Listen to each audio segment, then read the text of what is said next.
तो एक ये शो मैंने देखा अभी हाल ही में, उसके बाद मैं पर्सन ऑफ इंटरेस्ट वापस देख रहा हूँ, मैं सीजन 4 पे हूँ। पर्सन ऑफ इंटरेस्ट मैंने भी देखना स्टार्ट किया भाई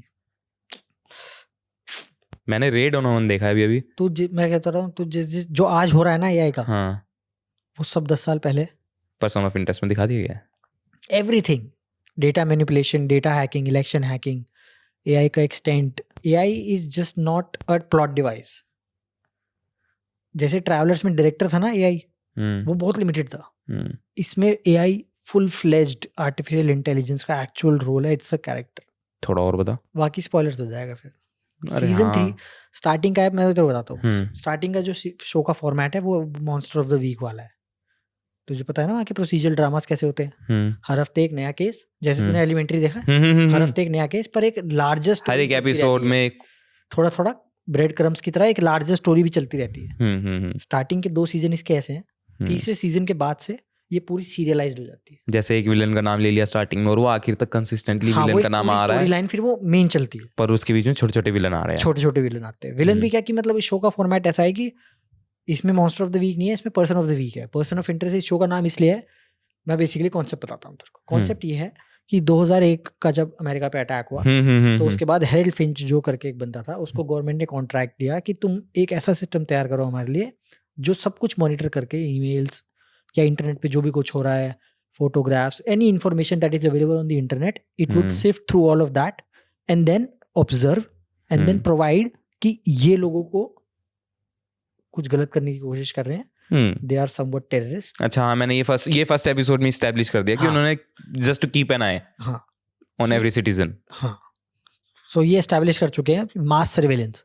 और जब ये शो चल रहा था ना प्रतीक, तब तक स्नोडेन हुआ नहीं था।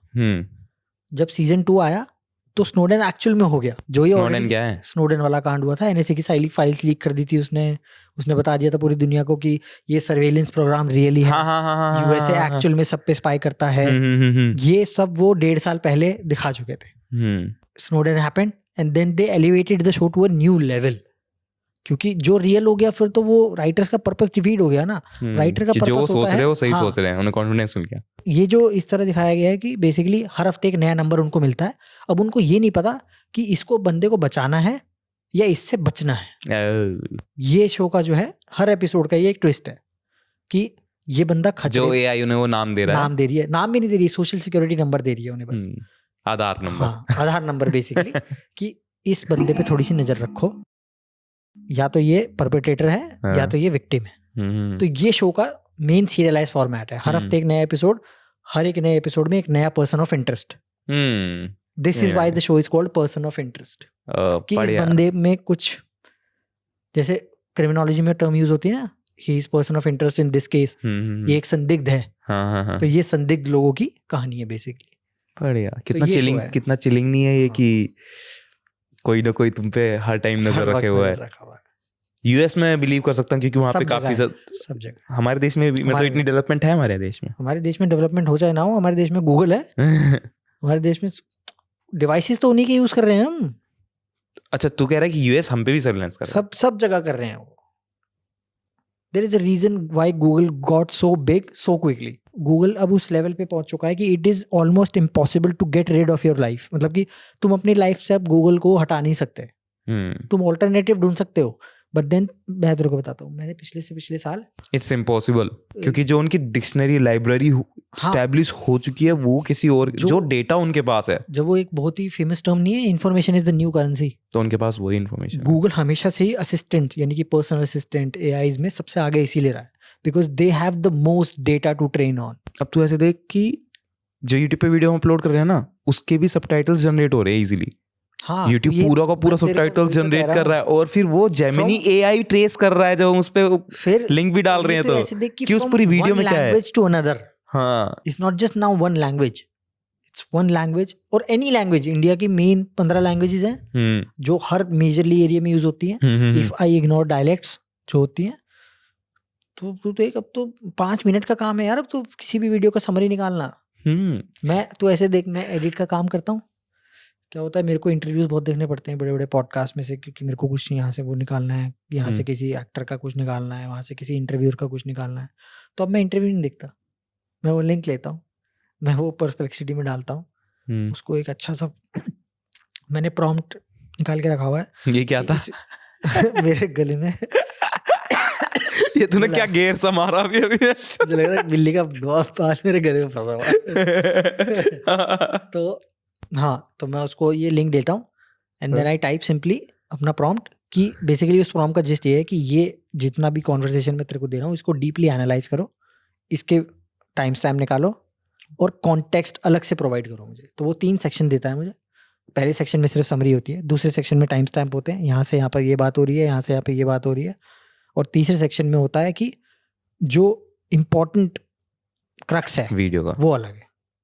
तो अब मेरे को क्या है, मेरे को सिर्फ थ्रू नहीं करना है, पूरी वीडियो नहीं देखनी, बैठ के मेरे को पूरा घंटा नहीं वेस्ट करना है। अभी भी टाइम लगता है कभी कभी, क्योंकि 10 में से 8 बार काम कर देता है, 2 बार नहीं करता। तो वो अलग, but the amount of work that has मतलब ड्रास्टिकली जो कम हो जाता है वो बहुत है। जब भी एआई सही आंसर नहीं देता ना भाई, इतना गुस्सा आता है ना, उसे बार-बार फॉर्म दो और वो ही पुराना आंसर देता रहता है। मैं गोली मारने मन करता है, फिर मैं उसे गाली भी देता हूँ कि fuck you, off, you bitch, ऐसे वगैरह। तो फिर मुझे डर लगता है कि ये बाद में मेरे से बदला तो नहीं लेगी एआई। तो अब तो देखती पर्सन ऑफ इंटरेस्ट में एक बहुत ही अच्छी चीज बताई है उन्होंने कि सिर्फ देखना जरूरी नहीं है, it has to understand what is seen. कि अगर कोई फोटो भी है तो समझना पड़ेगा कि क्या है उसमें, कि वो फोटो क्यों क्लिक की गई है, किस पर्पस से क्लिक की गई है। सपोज कर कोई मैं बड़ा सद्दिंग आदमी हूँ, अब मैं इंडिया गेट पे जा करके प्राइवेटली ऐसे फोटो क्लिक कर रहा हूँ जैसे रेकी करते हैं ना, तो अब वो मुझे देख तो रही है, पर वो उसे ये भी जज करना है कि ये करना क्या चाह रहा है यहाँ पे, ये अलग अलग कोने से ऐसा क्यों लग रहा है, मैप बनाने की कोशिश कर रहा है या मैप कर रहा है चीजों को डिटेक्टिव की तरह। हाँ, it not only has to see but understand what is seeing and then formulate a response. तो वो उन्होंने पूरा एआई बिल्ड किया हुआ है उसके अराउंड, और इतना meticulously just to give props to the guy. अगर किसी को इस शो के क्रेडेंशियल्स पे डाउट हो, क्रिस्टोफर नोलन के भाई का शो है ये, ही is the main head writer of this show, उसी का शो है ये।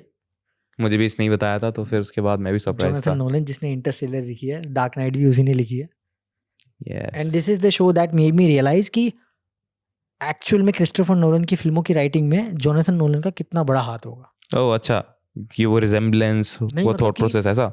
जोनाथन नोलन कितना कैपेबल राइटर है, कि मतलब ऐसा होता है ना कि जैसे क्रिस्टोफर नोलन के साथ कोई भी काम कर रहा है तो वो ओवरशैडो हो जाता है, पर ये शो देखने के बाद मुझे रियलाइज हुआ कि कितना ज्यादा कंट्रीब्यूशन है उसका राइटिंग में क्रिस्टोफर नोलन की फिल्मों में, स्पेशली इंटरस्टेलर हो गई, क्योंकि इंटरस्टेलर और डार्क नाइट में तो पहला नाम ही उसी का आता है ड्राफ्ट में, Jonathan Nolan and then Christopher Nolan लिखा हुआ आता है। तो like he is the primary writer. वैसे लोगों को पता नहीं होगा, मैं तुझे एक बहुत ही अच्छा ट्रिविया बताता हूँ।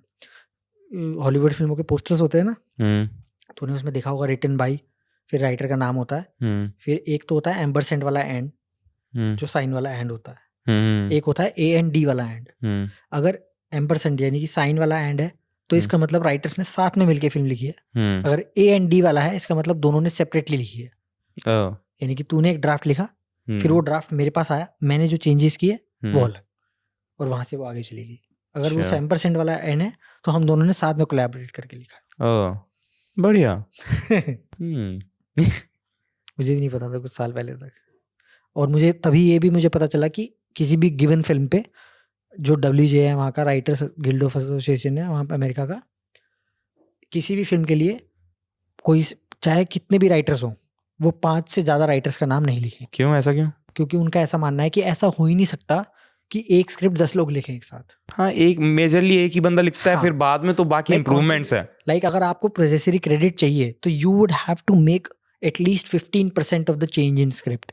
लाइक मैंने स्क्रिप्ट लिखी तो वो कंट्रीब्यूशन है, एक लाइन का कंट्रीब्यूशन नहीं होता, तो उसको फिर वो क्रेडिट में नहीं लेते। Like your contribution has to be substantial enough to justify your name on the poster.